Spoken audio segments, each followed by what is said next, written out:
Sidang jemaah, apa beda Muhammadiyah dengan Salafi? Muhammadiyah, dia netral menyikapi seluruh mazhab fikih.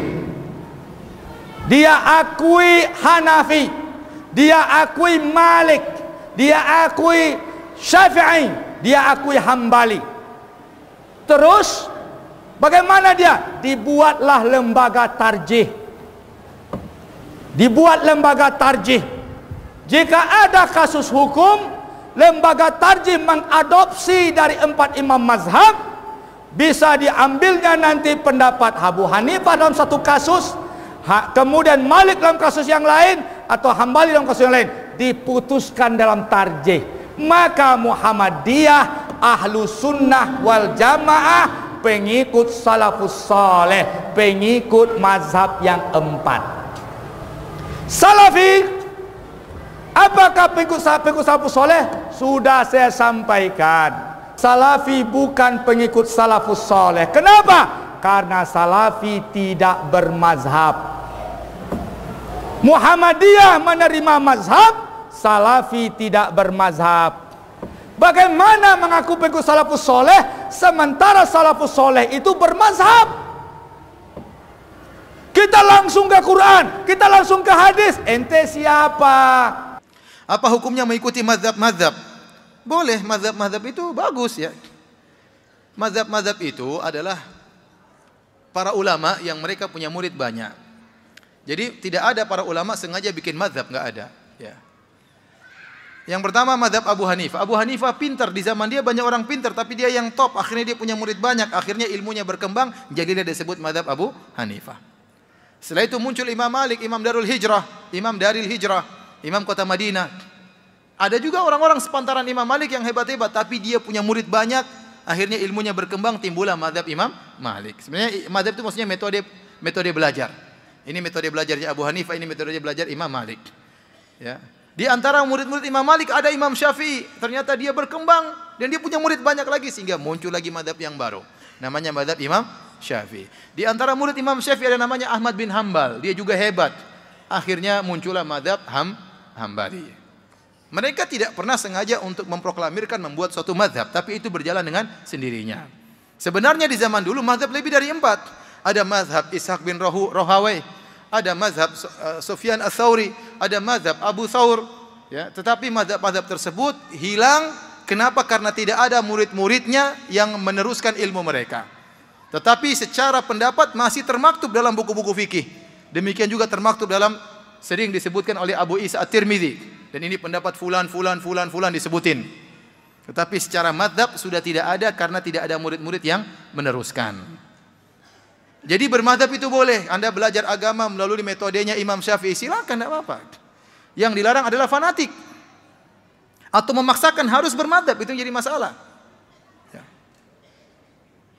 Dan para imam tidak pernah memaksa untuk bermazhab, dan mereka tidak pernah mengajarkan murid mereka untuk fanatik. Contoh besar Al-Imam Syafi'i rahimahullah ta'ala. Al-Imam Syafi'i punya murid langsung namanya Al-Muzani. Al-Muzani punya kitab Al-Mukhtasar lil-Muzani, kitab fikih juga. Kitab Mukhtasar Al-Muzani ini mengumpulkan, meringkas pendapat Imam Syafi'i dari kitab Al-Um dan juga dari ceramah-ceramah Imam Syafi'i. Dalam kitabnya tersebut dia sering mengatakan, guru kami Syafi'i mengatakan demikian, adapun saya berpendapat demikian. Dan dalam buku-buku fikih ma'ruf, Imam Muzani berpendapat demikian, Syafi'i berpendapat demikian. Contoh, antum baca sederhana, saya baru baca kemarin, masalah kapan Lailatul Qadar. Menurut mazhab Imam Syafi'i, Lailatul Qadar itu malamnya tertentu, tidak berubah sepanjang tahun. Kalau malam 23 ya malam 23 terus. Kalau malam 21 malam 21 terus. Dan Imam Syafi'i dalam sebagian berpendapat malam Lailatul Qadar selalu malam 21. Dan dalam pendapat yang lainnya mengatakan malam Lailatul Qadar selalu malam 23. Ternyata diselisih oleh muridnya Al-Muzani. Al-Muzani berkata malam Lailatul Qadar itu berpindah-pindah dari tahun ke tahun. Bisa jadi malam ini 21, bisa jadi tahun depan malam 27, bisa jadi malam berikutnya malam 25. Ini muridnya menyelisih gurunya dan tidak ada masalah. Ya. Contohnya lagi, Imam Syafi'i punya murid namanya Ahmad bin Hambal. Apakah Imam Ahmad bin Hambal mengikuti seluruh perkataan Imam Syafi'i? Tidak, bahkan dia bikin mazhab baru, namanya mazhab apa? Hambali. Imam Syafi'i sendiri tidak taklid kepada Imam Malik, gurunya Imam Malik. Ternyata Imam Syafi'i keluar dari mazhab Imam Malik dan dia berkembang sendiri sehingga punya mazhab apa? Syafi'i. Jadi yang jadi masalah adalah memaksa harus ikut satu mazhab tertentu, itu yang tidak boleh. Tapi kalau dikatakan bahwasanya boleh bermazhab, boleh. Bahkan ulama kita bermazhab. Syekh bin Baz mazhabnya Hambali. Ibnu Utsaimin rahimahullah mazhabnya apa? Hambali. Kebanyakan ulama di Saudi mazhabnya apa? Hambali. Ibnu Taimiyah Hambali. Muhammad bin Abdul Wahab Hambali. Kalau mereka menuduh kita tidak bermazhab, tidak benar. Sebagian ulama kita juga bermazhab, cuma mereka tidak menyuruh untuk apa? Untuk fanatik. Yang jadi masalah saya dapati di zaman sekarang ini, ada sebagian ustadz atau kiai yang memaksakan harus bermazhab, harus bermazhab, harus bermazhab. Tatkala dia bicara tentang musik, mazhab semua dia buang. Kenapa? Karena seluruh mazhab mengharamkan musik. Mazhab Hanafi mengharamkan musik, mazhab Hambali mengharamkan musik, mazhab Syafi'i mengharamkan musik, mazhab Maliki mengharamkan musik. Terlebih lagi mazhab Syafi'i keras dalam masalah musik. Sampai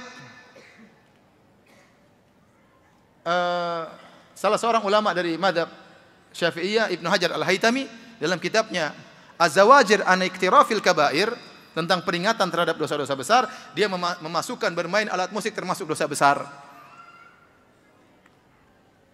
Nah, orang ini tatkala bicara tentang mazhab, begitu masalah musik, dia buang seluruh mazhab. Selama ini dia bilang harus bermazhab Syafi'i, harus bermazhab Syafi'i, begitu masalah musik, mazhab enggak dipakai. Ya sama saja. Berarti dia juga tidak keluar dari mazhab. Terus dia suruh orang harus bermazhab. Tatkala tidak sesuai dengan hawa nafsunya, dia keluar dari mazhab. Antum baca mazhab Syafi'i, semua mazhab Syafi'i mengatakan jenggot itu sunnah.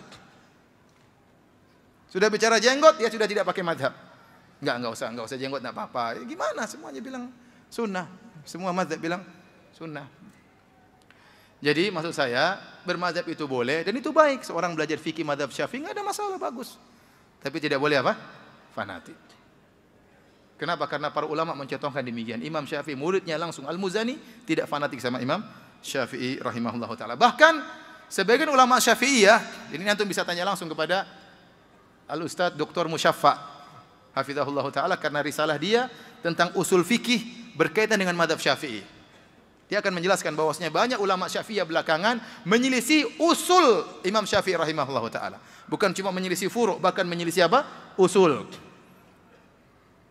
Kalau mengatakan harus sama persis seperti Imam Syafi'i, ternyata tidak juga, para ulama tidak demikian.